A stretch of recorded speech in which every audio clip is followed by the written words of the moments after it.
téléspectateurs, bienvenue dans votre émission, l'émission que vous avez souvent l'habitude de suivre chaque mardi à 20 h, l'émission qui s'intitule Les Concernés, une émission qui reçoit pour vous les personnes de toutes tendances confondues, à moins que le sujet que nous sommes en train de traiter le concerne. Et ce soir, nous parlons de l'accompagnement des étudiants à l'étranger.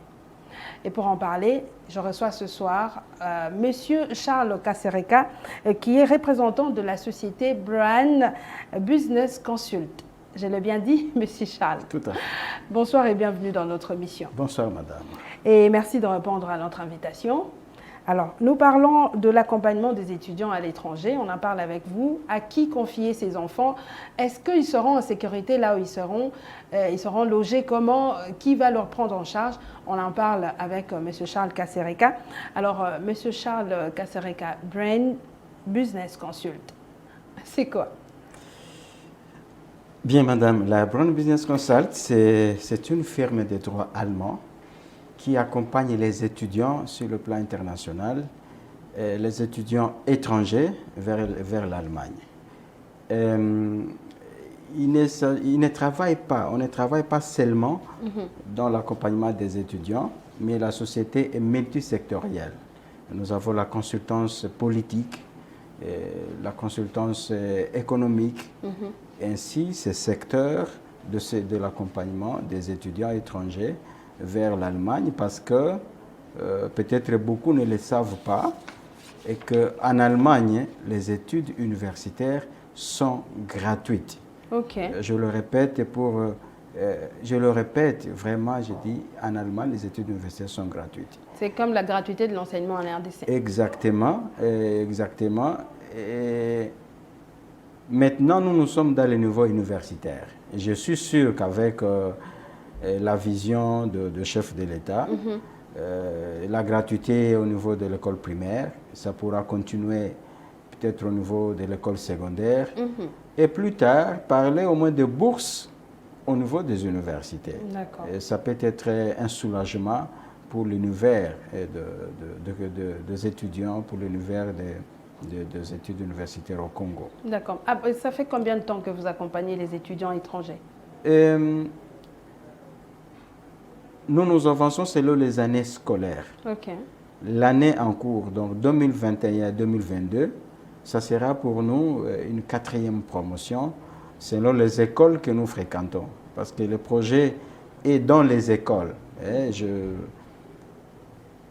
Nous entrons dans les écoles et nous proposons l'offre aux responsables des écoles. Parce que, madame, vous êtes d'accord avec moi que les étudiants ou les finalistes sont ou bien appartiennent à l'école parce qu'ils sont à l'école.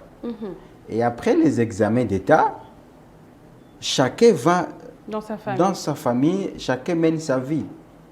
Et nous voulons qu'à partir de l'école, l'étudiant ou l'élève puisse effectivement trouver un moyen de sortie officiel pour les études à l'international. Et s'agissant des écoles, je peux parler par exemple le complexe scolaire Cardinal Maloula. Nous pouvons parler des collèges Bonsomi. Ce sont les écoles que vous ciblez, ce sont des écoles qui viennent vers vous? Les écoles commencent à venir vers nous, mais au début, nous les ciblons. Et nous les ciblons par rapport à la formation, par rapport à l'écho que nous avons de l'extérieur de ces écoles sur le plan formation. Parce que, madame, il y a école et école. Vous arrivez dans un quartier, vous trouvez ces complexes scolaires, je ne sais pas qui. Et puis, vous y arrivez, il n'y a plus d'école. Il n'y a pas de banc. Vous ne sentez pas l'odeur d'une formation. Quand vous entrez dans un établissement, vous sentez l'odeur d'une formation. Donc, c'est ce qui vous a poussé à cibler vous-même les écoles avec qui vous travaillez? Effectivement, parce que lorsque tu fais un projet à l'international, nous regardons aussi les résultats aux examens d'État. La valeur, c'est contient le diplôme d'État. Il ne s'agit pas d'un 50%. Nous cherchons aussi les meilleurs pour la réputation de la République démocratique du Congo. On va arriver, M. Charles. D'où vous est venue l'idée de créer cette société? La société ne m'appartient pas. Oui. Moi, je suis un consultant. Mais certainement que vous connaissez les origines. Tout à fait. Je suis un consultant indépendant, mais la firme est 100% allemande. Ok. Elle n'existe pas au Congo. Elle se trouve en Allemagne. Tout accompagnement que nous faisons, c'est en Allemagne. Moi, je ne suis qu'un pont entre les parents, les candidats et l'Allemagne. Mais tout ce qui est démarche administrative par rapport aux exigences de l'ambassade, ça se fait en Allemagne. Ça veut dire qu'en fait, l'autorité morale, si on peut parler comme ça, c'est une personne qui a étudié en Allemagne et qui a vu ce que signifie étudier à l'étranger sans être accompagné. Ok. Il a subi ce qu'il devait subir en tant que seul et qui devait se battre seul. Et l'idée lui est venue en disant, est-ce que tout le monde est obligé de passer par ce que moi j'ai eu à subir pour atteindre les objectifs? Est-ce que je ne serais pas content d'avoir quelqu'un à côté de moi qui peut m'accompagner et me donner les stratégies pour réussir la vie? Et c'est ainsi qu'il a pensé à mettre, j'ai bien parlé que nous sommes multisectoriels, à mettre ce secteur d'accompagnement des étudiants étrangers. D'accord.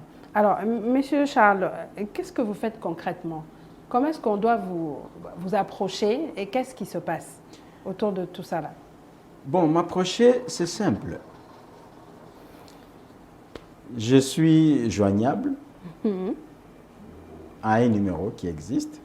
Oui, le numéro, vous allez le donner à la fin. Mais quelles sont les démarches à faire? Non, vous m'avez parlé comment me joindre. Pas de démarche à faire. Non, en fait, par rapport à cette question, Oui. vous allez dire qu'est-ce qu'il faudrait faire pour avoir cet accompagnement. Ok. Et ce qu'il faut faire pour cet accompagnement, d'abord, il faut avoir une confiance. Ce qui est sûr, tous les candidats que j'accompagne, personne n'est de ma famille. Ils viennent de l'extérieur. Je vais à leur rencontre et les autres viennent à ma rencontre. D'accord. Ce qui est sûr, il faut qu'il y ait un climat de confiance quelque part. S'il n'y a pas ce climat-là, on va se faire du mal. On va se faire des idées. Et quand un parent se fait des idées sur moi ou sur notre accompagnement, en réalité, il se fait du mal parce que derrière moi, il n'y a que cette tâche-là d'accompagner l'enfant pour qu'il puisse d'abord. La première étape, c'est l'obtention de visa. Et la deuxième étape, c'est cet accompagnement assuré 100% par l'entreprise au niveau de l'Allemagne. Okay. Et s'agissant maintenant des contacts de candidats, comme je vous ai dit, nous fréquentons les écoles. Ce qui est vrai que je parle de l'opportunité partout où j'arrive. Je peux être même dans les transports. Je suis dans le transport qui quitte l'ISC vers, je ne sais pas, l'IMT. Et je sais que je suis à côté des étudiants ou d'une étudiante. J'ai l'audace de lui intéresser et de lui parler de l'opportunité. Et je présente ma carte pour dire, au cas où vous pensez s'ouvrir à l'international, eh bien, vous pouvez me contacter et je vais vous orienter pour y parvenir. Mais pour être plus concret, nous fréquentons les écoles, ça veut dire que, comme je vous ai dit, les élèves appartiennent à l'école parce qu'ils sont à l'école. Et après les examens d'État, chacun entre dans sa vie. Et moi, ou nous entrons dans les écoles, nous proposons aux autorités de l'école, en leur disant, écoutez, nous savons qu'il y a des élèves qui ont des ambitions, et aussi il y a des parents qui ont des ambitions pour leurs enfants, mais ils ne savent pas à qui se confier. Il y a toute une multitude des agences de voyage qui existent. En parlant des agences de voyage, vous savez qu'on n'a plus confiance parce qu'il y a des gens qui passent à la télé tout le jour. Tout à fait. Mais au final, l'enfant est délaissé, par exemple, à l'étranger. Tout à fait. Ils ne savent pas comment le joindre. Il est devenu... Il y a des filles qui deviennent de prostituées. Il y a de ceux-là qu'on utilise pour d'autres travaux à part les études. comment vous faire confiance? C'est sur base de quoi que les parents vont vous faire confiance? Madame, il est difficile de vous expliquer ou de dire si c'est sur base de quoi.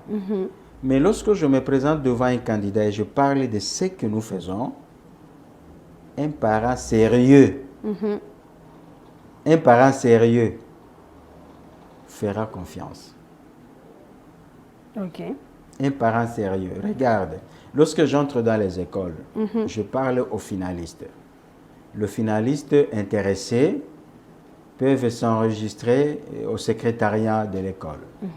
Je repasse pour regarder quels sont ceux-là qui se sont intéressés par rapport à notre projet d'accompagnement des études en Allemagne. Et à la fin, je convoque une réunion des parents de ceux-là seulement qui se sont intéressés.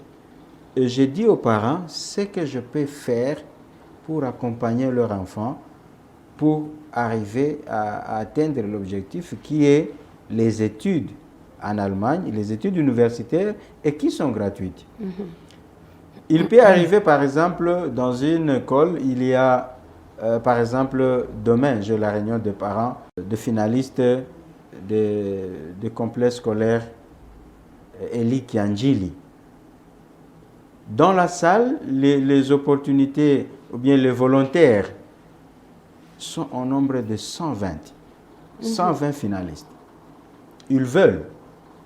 Mais lorsque nous convoquons la réunion des parents, nous parlons de la procédure parce qu'il y a des frais à payer. Il y a ceux qui ne sont pas en mesure d'affronter.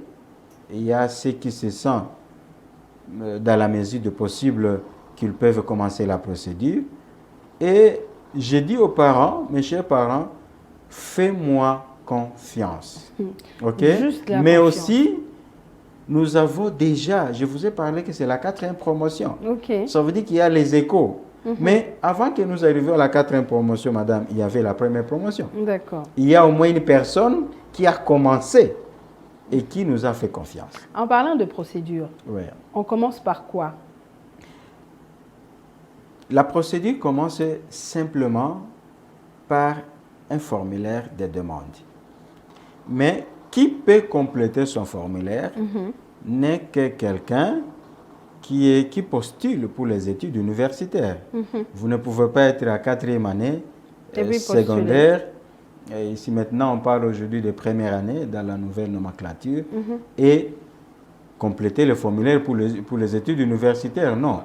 Voilà pourquoi les projets s'adressent plus aux étudiants et nous voulons donner déjà, commencer la procédure de le début avec les finalistes. Et voilà pourquoi nous entrons dans les classes de 6e année pour que les parents, pendant toute année scolaire, les parents sont en train de définir l'aspect administratif et les étudiants ou les finalistes se concentrent maintenant sur les études afin de pouvoir produire. Parce que tous, quand j'entre dans la salle, je leur demande de me produire un diplôme d'État d'au minimum 70%. C'est ça que j'allais poser ma question. Est-ce qu'il n'y a pas de conditions par rapport au pourcentage pour obtenir le visa? Pour l'obtention de visa, les conditions de l'ambassade pour l'obtention de visa ne stipulent pas ou ne déterminent pas le pourcentage quant au diplôme. Est éligible toute personne qui a un diplôme d'État, n'est-ce pas? On se limite là. Maintenant, dans la faisabilité, madame, je ne conseille pas quelqu'un qui est dans le projet avec nous de faire des jeux. C'est-à-dire? C'est-à-dire de ne pas prendre les choses au sérieux. Voilà pourquoi, en passant devant les élèves, les finalistes, je les avertis déjà qu'il faut faire de bons points. Il faut faire de bons points. D'accord. Et à chaque trimestre, je reçois les rapports de mes candidats pour évaluer et pour qu'ils soient encouragés en fait de pouvoir travailler. Alors, M. Charles Kasereka, pour... Je n'ai pas terminé, madame. D'accord. Parce que, mais au niveau de l'ambassade que je disais, la condition est d'avoir les diplômes d'État. Mais tout pays sérieux comme l'Allemagne, crois-moi, a aussi besoin de bonnes têtes. Voilà pourquoi un dossier d'un candidat qui a 80%, qui a 70%, est vite traité. Est vite traité que celui qui a que 51. celui qui a 51. Et pour être franc, personnellement, je ne peux pas prendre un candidat qui vient avec un diplôme de 51%. Parce que même nos universités au niveau de la République démocratique du Congo sont en train vraiment de refuser ce genre de pourcentage. Monsieur Kasereka, vous savez qu'avec notre système des diplômes d'État ici, vous allez trouver un élève qui a brillamment fait son cursus scolaire normal. Oui. À l'école, il a eu 80%, mais arrivé aux examens d'État, il a 51%. Celui-là, vous n'allez pas lui donner une chance?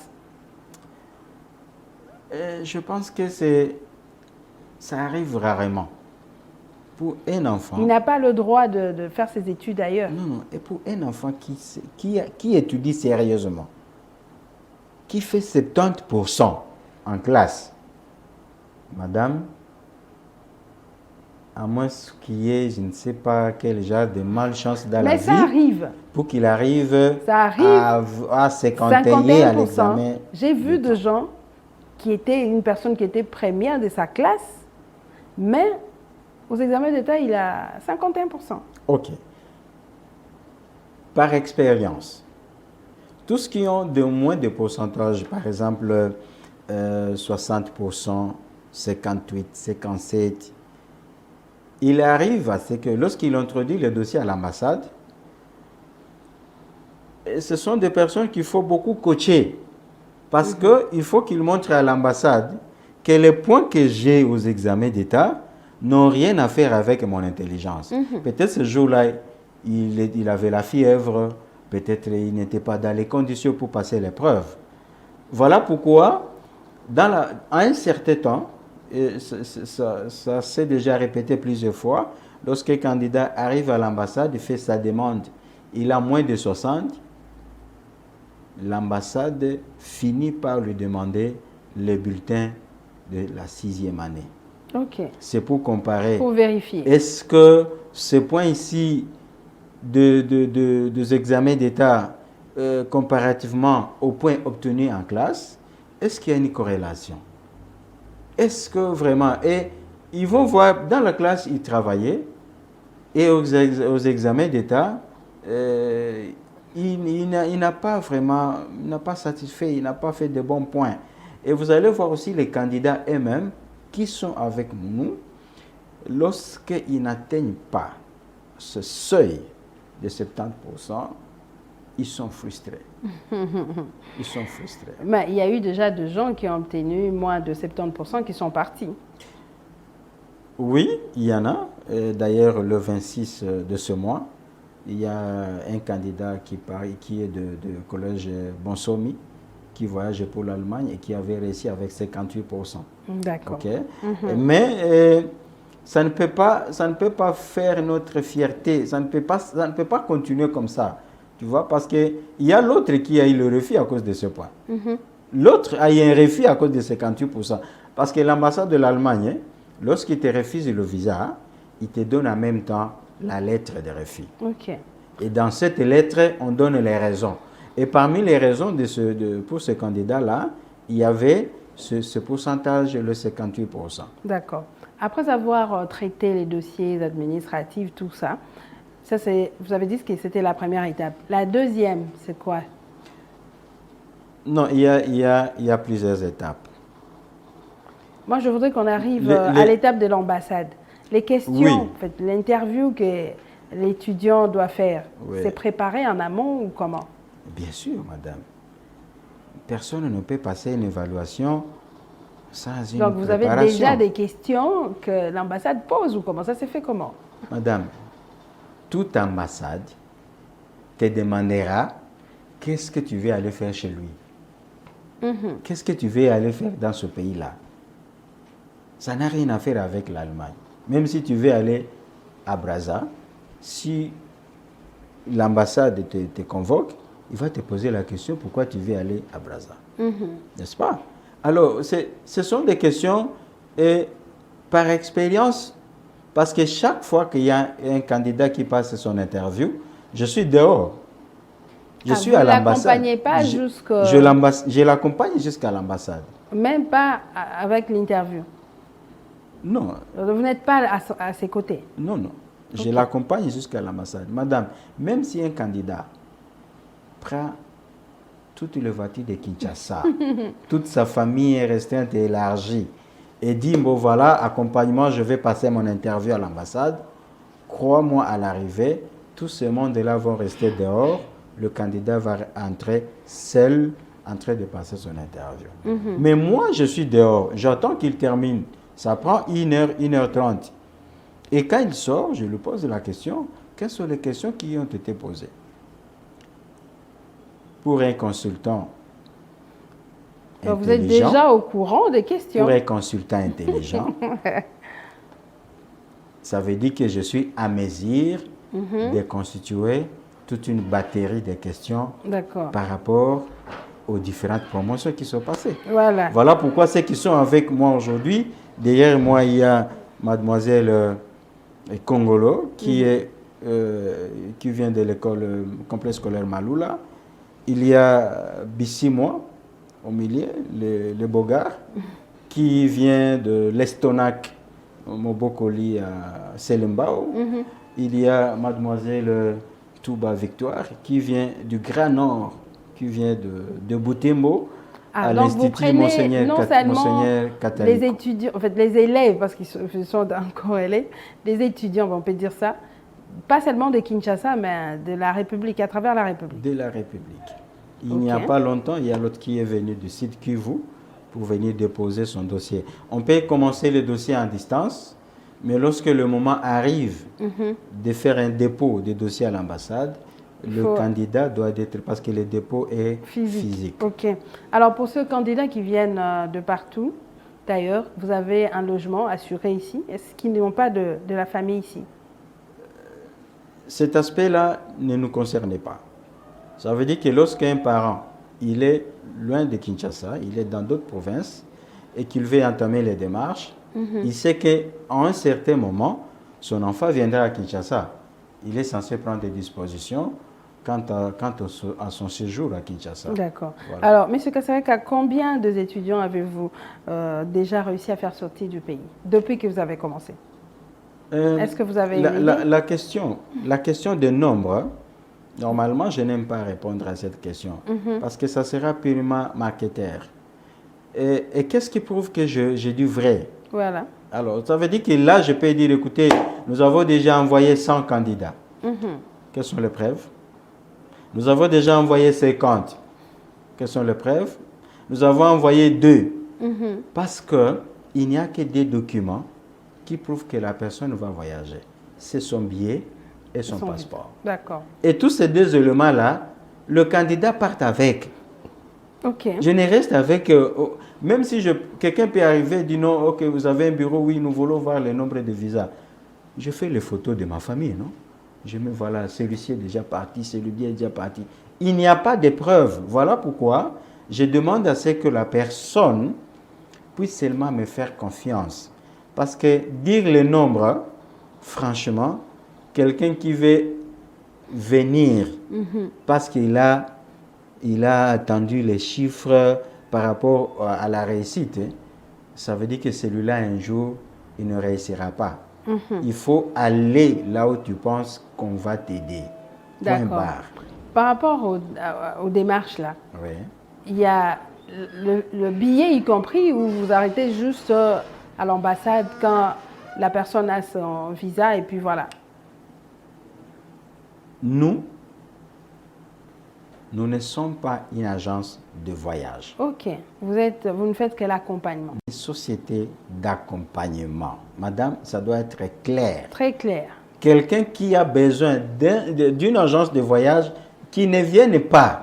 Parce que je ne le suis pas et je ne le serai jamais. Merci pour le précision. Vous comprenez? Donc, nous n'avons pas à dire, venez, nous avons la prise en charge, venez, nous avons les... Il n'y en a pas. Nous accompagnons les parents avec ce qu'ils ont jusqu'à l'obtention pour de la visa. réussite, pour l'obtention de visa. Ok. Madame, je n'ai jamais vu, quelle que soit la conjoncture, un parent dont son enfant aille le visa Manquer et d'argent. qu'il dit il n'a pas le billet. Je n'ai jamais vu ça. Ok. Alors, M. Kasereka, Oui. visa, la personne a son visa. Oui. Et puis, vous les accompagnez jusqu'à l'aéroport international de Njili, Oui. l'avion. Arrivé en Allemagne, qu'est-ce qui se passe? Voilà. La personne ou le candidat a son visa, n'est-ce pas? Nous avons aussi, ce n'est pas parce qu'il a le visa aujourd'hui qu'il doit partir demain, non. Parce que nous devons préparer son arrivée au niveau de l'Allemagne. Je pose cette question parce que oui. on apprend tout le jour. Oui. Aujourd'hui, envoyez vos enfants à Chypre. Voilà, vous faites le démarche, arrivez là-bas, l'enfant n'a même pas... Il est dehors, il ne sait pas où loger, il ne sait pas où manger, ça devient tout un problème. Oui. Vos enfants au Canada, vous faites les démarches au Canada. Et puis, arrivé là-bas, on vous demande encore de l'argent nuitamment. Donnez ceci, il ne sait pas où dormir. Voilà. Ouais. Alors, nous voulons être assurés qu'en Allemagne, il y a un accompagnement jusque là-bas. D'accord. Madame, parmi les conditions pour avoir le visa à l'ambassade, il faut avoir les logements. Ça veut dire que l'inscription à l'université, l'inscription au cours de langue, les contrats de logement. Tu n'auras pas le visa si tu n'as pas présenté le contrat de logement de l'Allemagne. Ok. Ça veut dire que, excusez-moi, ça veut dire que tout candidat qui présente un dossier à l'ambassade, il connaît déjà où il va vivre. Parce qu'on va lui poser la question, où est-ce que tu vas rester? D'accord. Et il va répondre par rapport à l'adresse qui se trouve dans son dossier. Et n'oublie pas, madame, avant de donner le visa, tous les documents que les candidats présentent sont faxés déjà en Allemagne pour la contre-vérification. Si, voilà pourquoi, à la fin, lorsqu'un dossier a pris du temps à l'ambassade, par exemple, les dates prévues pour l'invitation de l'université sont dépassées, et qu'il veut vous donner un visa, il se rend compte que les dates sont dépassées, l'ambassade vous fait un mail pour vous dire est-ce que vous pouvez nous actualiser tel document. Ok. Donc, ça me fait mal aussi, madame, ça me fait mal d'écouter que des amis des Congolais partent ailleurs et qui se retrouvent dans cette condition-là. Oui, oui. Parce que c'est difficile au fait avec l'Allemagne. L'Allemagne, c'est un pays sérieux, madame. Ok. Sérieux, ça veut dire que quand tu vas à l'ambassade et que tu rates un rendez-vous, il faut mettre en tête déjà que toi, tu n'auras pas un visa. Ah. Donc, ça veut lorsque dire tu que... ne t'es présente, et même Non. si tu étais malade, le candidat était Non, malade. mais justifie-toi. Mais tout d'un coup, parce que quand tu arrives et tu as un rendez-vous, tu trouves la liste affichée. On sait que tu vas venir. Et lorsque le candidat est malade ou il ne peut pas se présenter, qu'est-ce qui se passe? Il faut informer à la veille, pas informer après. Ok. Quand tu informes après, ils sont chronométrés. Ce n'est pas nous ici qui avons rendez-vous à 14h, on commence à 19h. Non. Ils sont chronométrés. Ça veut dire que la personne qui est chargée de l'interview sait que je vais recevoir M. Charles de 12h à 12h45. Si ce temps-là est passé, c'est clôturé, c'est une autre étape. C'est autre chose. Il n'y a pas de recours, maintenant, il n'y a pas, non. vous ne pouvez Maintenant, plus quand saisir l'ambassade. ça veut dire quand vous arrivez comme ça en retard, ça veut dire que tu n'es pas sérieux. Ok. En Allemagne, 5 retards dans un cours, les profs te chassent définitivement de son cours. Imaginez que tu veux faire l'économie ou la médecine et un professeur te chasse définitivement. Ça veut dire que tu ne pourras pas faire ce que tu devrais faire. Ok. Voilà pourquoi, même s'il fait moins 10, même s'il fait comme... Tu n'as pas de raison de ne pas être là, que ce soit sur le plan professionnel, que ce soit sur le plan études. Il faut être présent. Maintenant, lorsque le candidat arrive, vous ne pouvez pas être étudiant et présenter un dossier à l'ambassade avec une réservation d'hôtel. Ok. Non. un candidat doit être dans les hommes des étudiants parce que ça existe et c'est ce qui est officiel pour les étudiants. Et quand tu présentes ces documents-là, l'ambassade vérifie si réellement vous êtes connu par l'administrateur de cet homme. Il vérifie à l'université si réellement ces documents-là, si réellement vous êtes connu au cours de langue, au statut d'une collègue et affiliation à l'assurance maladie. Dès que ces aspects-là sont vérifiés, on colle le visa dans votre passeport. Maintenant, lorsque vous arrivez, nous préparons. Ça veut dire que nous prenons le visa, le candidat nous scanne le visa et nous envoie, et nous nous présentons. Il y a les services d'accueil des étrangers pour la société qui va maintenant présenter la preuve que, parce que la chambre n'est pas vide, elle est occupée, c'est pour les étudiants. Lorsque quelqu'un maintenant va arriver, la chambre est libérée, et qu'est-ce qui prouve que la personne va arriver, le propriétaire de la chambre, c'est avec son visa. Vous montrez que voilà, il a obtenu son visa, nous organisons son arrivée telle date, veuillez libérer la chambre. On libère la chambre. Il ne faut pas avoir l'image des hommes de l'UNIKIN. Non, ça n'a rien à faire, madame. OK? Quand on parle des hommes des étudiants, ce sont des appartements, ce sont des maisons dignes d'un étudiant. D'accord. Alors, l'accueil en Allemagne, qui sont là pour accueillir? Est-ce que c'est à partir de l'aéroport ou comment ça se passe? D'abord, je voulais préciser une chose. Lorsque le candidat a son visa, on me pose la question directement, M. Charles, combien coûte le billet? Parce que tout le monde, chaque candidat veut partir le plus tôt possible. Il dit, j'ai traîné ici, j'ai attendu, ça fait longtemps, ouf, je dois partir. En fait, j'allais aussi poser cette question. Les démarches vont prendre beaucoup de temps? À peu près combien de mois? Normalement, les démarches ne prennent pas beaucoup de temps, mais il faut savoir, lorsque, par exemple, je donne aujourd'hui l'exemple de ceux qui sont avec moi, ils ont, sur le plan administratif, sur le plan financier, il n'y a pas de problème. Nous sommes en train d'attendre, nous étions en train d'attendre les diplômes d'État.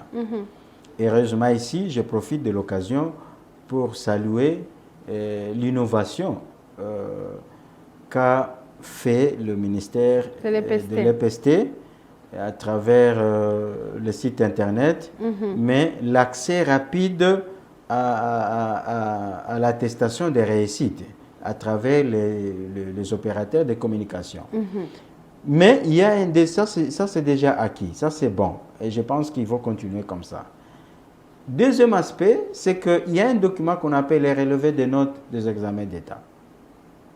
Pour nous, qui accompagnons les étudiants vers l'Allemagne, s'il n'y a pas ces documents-là, que ce soit les diplômes, que ce soit l'attestation, c'est sans valeur. Et c'est facile à obtenir? Maintenant, chaque année, chaque fin de l'année, je suis toujours sous stress et avec les inspecteurs pour pouvoir comment avoir ces documents-là. Et aujourd'hui, je remercie le directeur du cabinet adjoint de son Excellence, Monsieur le Ministre, qui a finalement donné l'ordre et qui m'a délégué auprès d'une personne en fait de pouvoir m'établir ces documents-là. Et je pense que sur le plan financier, j'ai tout réglé. Et je crois que dans une semaine, je serai servi. Et ainsi, cheminer, c'est mettre ces documents à DHL. Donc, ce sont les documents qui prennent du temps? Non, il y a plusieurs facteurs. Tu vois, il y a plusieurs facteurs. Pour l'instant, nous sommes à ce stade-là. Maintenant, lorsqu'on envoie les documents, ce n'est pas que vous envoyez les documents aujourd'hui et demain, non. Quand ça arrive, il y a un temps de manœuvre administrative. Okay? Les documents maintenant arrivent, le candidat présente son dossier à l'ambassade. Il y a la nouvelle équipe de l'ambassade est différente de l'ancienne équipe. Il y avait une équipe qui, quand tu viens le même jour, c'est le même jour que tu passes aussi l'interview. L'équipe actuelle, tu fais d'abord le dépôt et il t'envoie le mail pour venir passer l'interview. Tu vois que les temps se prolongent encore. Et avec la Covid, c'est tout un problème encore? Non, on va y arriver. Le temps se prolonge encore Mais aussi, l'ambassade est indépendante.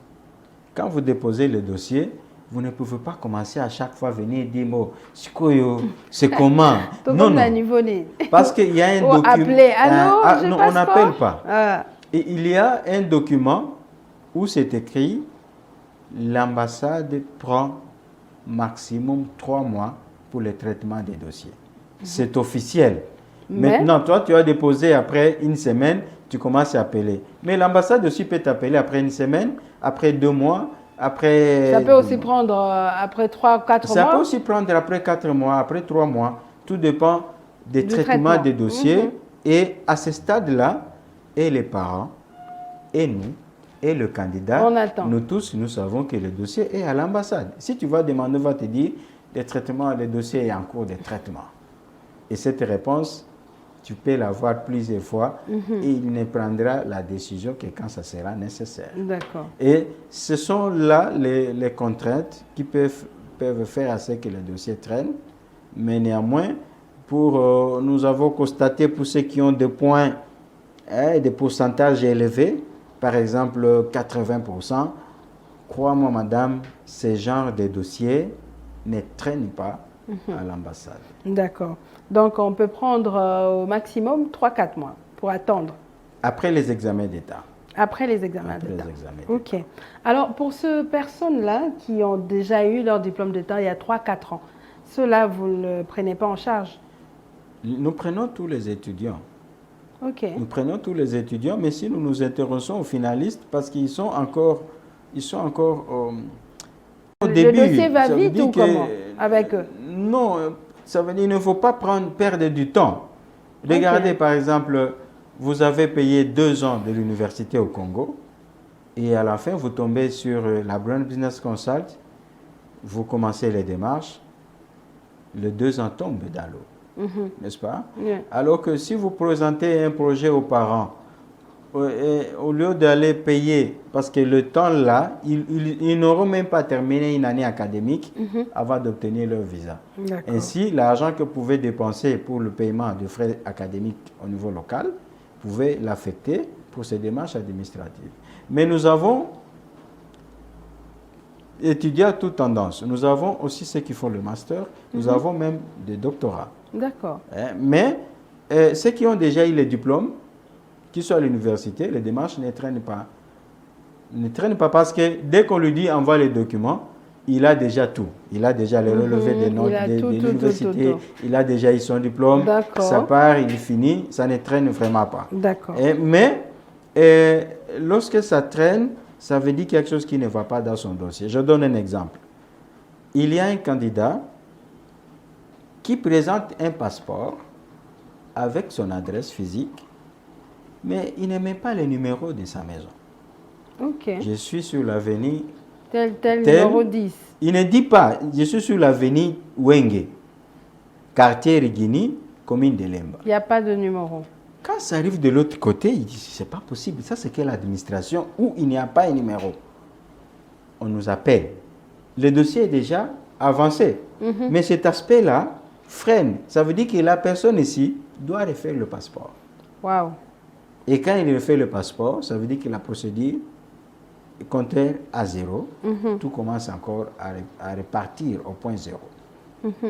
Mais quand le candidat est vraiment à tout, madame, même quand je vais envoyer les relevés de notes, crois-moi, ça ne prendra pas encore beaucoup de temps pour qu'ils aillent déposer leur dossier à l'ambassade. Alors, M. Kassere, quand nous allons parler des conditions, quelles sont les conditions pour que votre société puisse accompagner une personne?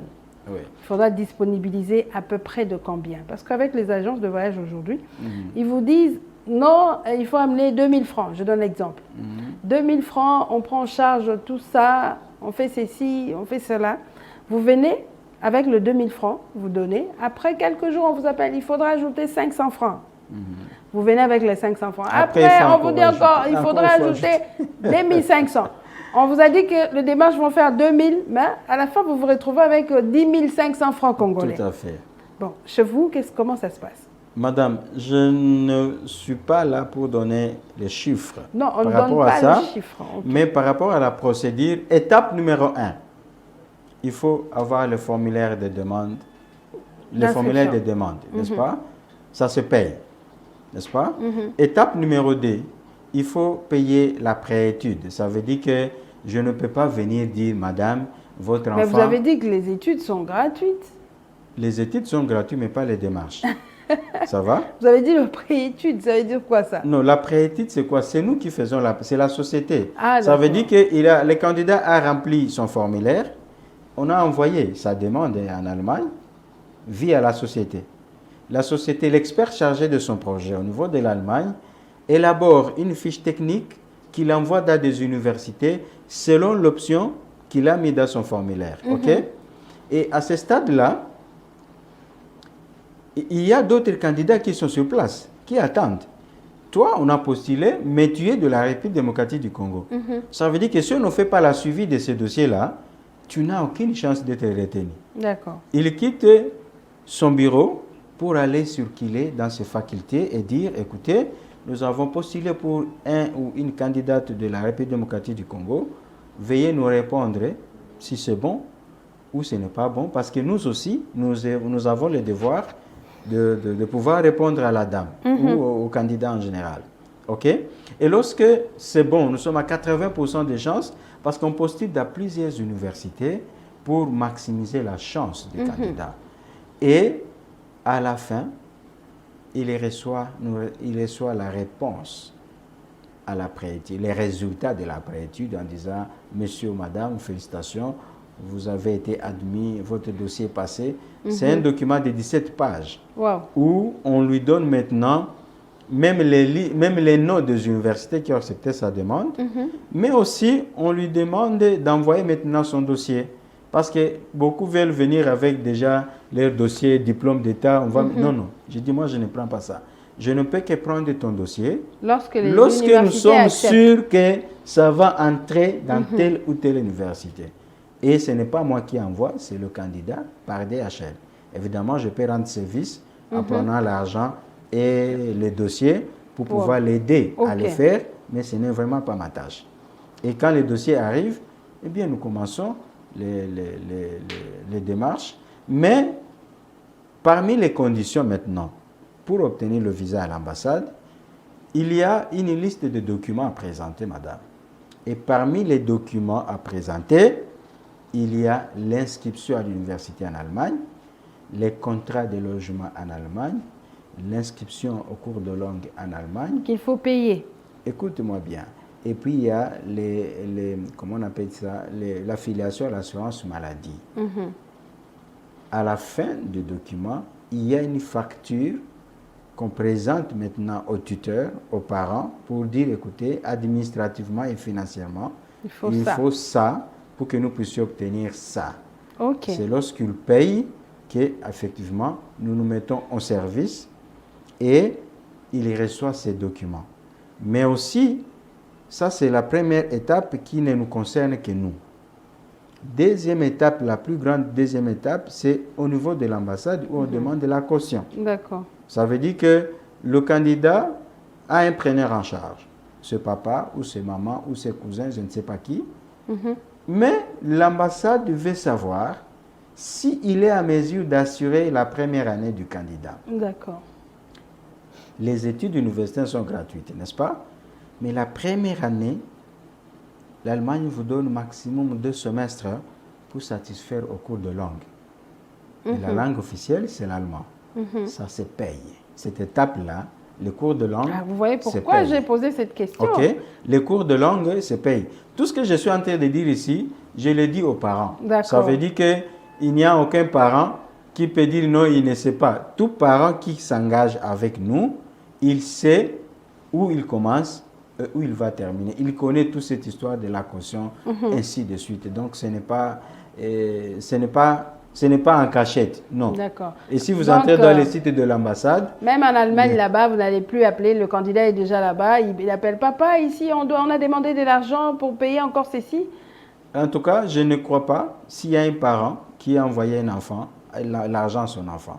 Parce que Quand l'ambassade fait demande de la caution, là, c'est l'équivalent d'une vie d'une année. D'accord. Quand le candidat arrive, mais je vous rappelle que nous sommes une société d'accompagnement. Quand le candidat arrive, il y reçoit de sa prise en charge un montant qui est connu officiellement par la loi allemande et qu'il doit gérer du 1er au 31. Okay. Maintenant, lorsqu'un candidat ne sait pas nouer les débuts du mois, la société lui convoque pour lui demander, présente-nous les dépenses.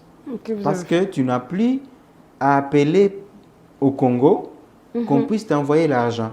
Et quand un candidat appelle les parents nous appellent. Okay. Ah, monsieur Charles, l'enfant me demande de lui envoyer 500 €. C'est pour faire quoi?